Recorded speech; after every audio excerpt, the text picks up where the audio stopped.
Du 28 avril au 3 mai, Valette recevait la première autorité religieuse catholique du département, à savoir Monseigneur Jean-Paul Jams, évêque de Nantes. C'est la paroisse Saint-Vincent-des-Vignes qui a organisé cette rencontre.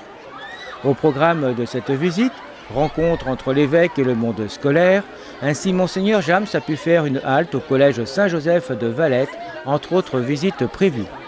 Alors Monseigneur, comment vous trouvez vos ouailles ici donc à l'école Saint-Joseph et dans le vignoble en règle générale? Oh, plein de vie et puis heureux d'habiter dans une région qui est belle. On sent un cadre de vie qui est agréable pour ceux qui fréquentent là, le vignoble, là, ce qu'on appelle le vignoble, et des gens qui sont en plus heureux d'échanger avec l'évêque là, qui vient les visiter. Pour moi, c'est l'occasion de découvrir un petit peu plus à la fois la paroisse et puis aussi toutes les réalités économiques, les réalités du pays, entendre les joies des gens et puis aussi, bien entendu, toutes les préoccupations qu'ils peuvent avoir. Donc c'est une occasion de mieux connaître une partie du département. Monseigneur a pu également évoquer l'actualité récente.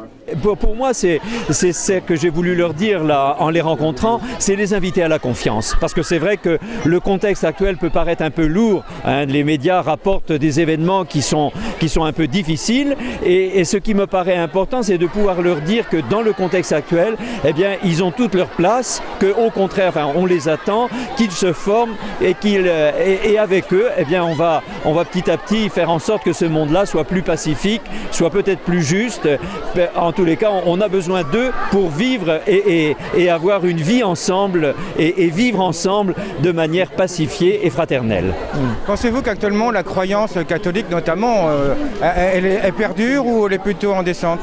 Alors, bien entendu, il ne faut pas cacher les difficultés de la vie de l'Église et du christianisme. C'est vrai qu'à certains moments, on pourrait souhaiter qu'il y ait davantage de personnes. C'est vrai, il reste que ce qui me frappe dans ces visites-là, c'est qu'il y a beaucoup de gens, peut-être comme jamais il y en a eu, beaucoup de gens qui sont engagés dans les activités de la paroisse. Que ce soit au niveau des jeunes, que ce soit au niveau caritatif, que ce soit dans le souci de l'animation des liturgies, jamais il n'y a eu autant de gens laïcs, parents, jeunes ou moins jeunes, engagés au service de la paroisse. Et c'est ça qui pour moi est un signe d'espérance. Par ailleurs, ce qui me frappe, après les fêtes de Pâques, ce qui me frappe, c'est qu'il y a eu beaucoup de demandes cette année, beaucoup de demandes de baptême, c'est-à-dire d'entrer dans l'Église catholique, beaucoup de demandes qui émanaient d'adultes.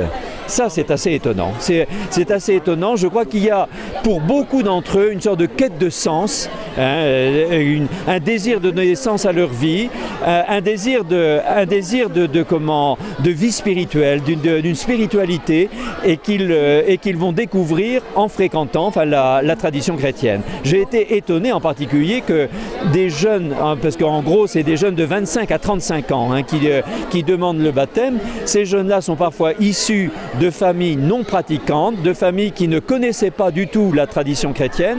Et ces jeunes-là, par le hasard d'une rencontre, par les questions qui se posaient personnellement, ces jeunes-là ont demandé, ces jeunes adultes ont demandé à entrer dans l'Église. Et ça, c'est très beau. Pour moi, c'est un signe d'espérance. Alors, à votre avis, comment est perçue justement l'arrivée de Monseigneur dans notre vignoble et je dirais un peu partout en Loire-Atlantique? Je pense que c'est une occasion unique, privilégiée, attendue de la part alors ce matin des collégiens, du corps enseignant, et puis aussi de tous les paroissiens qui sont dans la paroisse, parce que l'évêque va passer donc toute la semaine. C'est une occasion de rencontre qui est très diversifiée, puisqu'il rencontre des chrétiens, mais aussi il peut visiter une usine, une exploitation, rencontrer des élus. Donc c'est des occasions pour lui d'aller à la rencontre des personnes présentes ici sur un territoire, pour signifier l'attachement de l'Église à sa présence au monde. Est-ce que le rôle de l'Église a beaucoup changé depuis, je dirais, des décennies? Elle ne cesse de changer et elle n'aura jamais fini de changer. C'est vrai qu'aujourd'hui, je crois que ce qui me frappe, et notre évêque s'inscrit tout à fait dans cet élan, c'est la présence médiatique de notre pape François qui bouscule, qui donne peut-être une autre image de l'Église, plus moderne. J'y vois certainement vraiment quelque chose de très prophétique de l'inscription du choix de l'Église à vivre dans le monde. pour annoncer une parole, bien sûr l'évangile, voilà pour nous la joie de croire à l'évangile, la joie de l'évangile comme le dit le pape lui-même. Et notre évêque vraiment veut s'inscrire complètement dans cet élan que notre Église est en train de vivre, des mutations qui s'opèrent. Et je crois qu'on est en train de passer d'un christianisme, je dirais peut-être d'autorité, à un christianisme du compagnonnage, de la fraternité, de la solidarité, comme l'évoquait notre évêque. Voilà, pour redécouvrir la joie de se faire confiance, parce qu'on a perdu cette confiance, et les événements dramatiques qu'on a vécus, je pense aux attentats, mais aussi à Lampedusa, tous ces migrants qui traversent la Méditerranée, ce cimetière de l'Europe, comme dit le pape François, voilà, pourrait nous faire perdre confiance, espérance, alors que l'Église veut vraiment, pas que l'Église, mais aussi ce qu'il y a de plus profond au cœur de l'homme, retrouver cette confiance. Vous considérez effectivement que vous avez été un petit peu trop autoritaire il fut un temps, et que donc vous revenez un petit peu dans le côté plus convivial, plus conciliant? Je pense que c'est les limites de toute institution, il n'y a pas que l'Église. L'Église s'est inscrite toujours dans une histoire, et dans l'histoire aussi, on voit bien que d'autres institutions, on peut être marqué par des formes d'autorité ou de pouvoir, et donc c'est pas le propre de l'Église, c'est le propre de l'homme.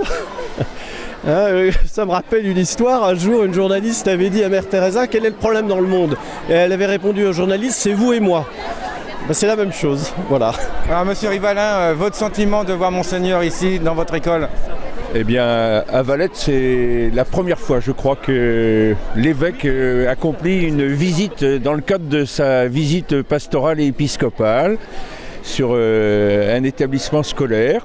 Donc c'est un grand moment pour nous, et j'ai beaucoup apprécié l'attitude des élèves lors de cette visite et du corps professoral au grand complet pour accueillir Monseigneur.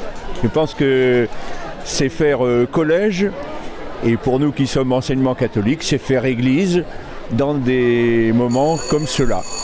La cloche sonne, vous voyez, la classe m'appelle. Petite dernière chose, donc pour vous, la foi n'est pas perdue? La foi n'est pas perdue, hein, et une des vertus de l'enseignement catholique, c'est de participer à l'évangélisation, mais une évangélisation pas pour quelques élus, mais une évangélisation pour tous. Tout le monde a le droit d'entendre, tout le monde a le droit de choisir, personne n'est obligé de croire, mais chacun peut choisir de croire. Après les écoles catholiques de Valette, dîner avec des bénévoles, la frate des jeunes, veillée de louanges, échanges, rencontres, un programme chargé mais très attendu par les catholiques. Ces jours marqués également par un geste hautement symbolique, la bénédiction d'un nouveau baptistère et une nouvelle statue de Saint Vincent, patron de la paroisse.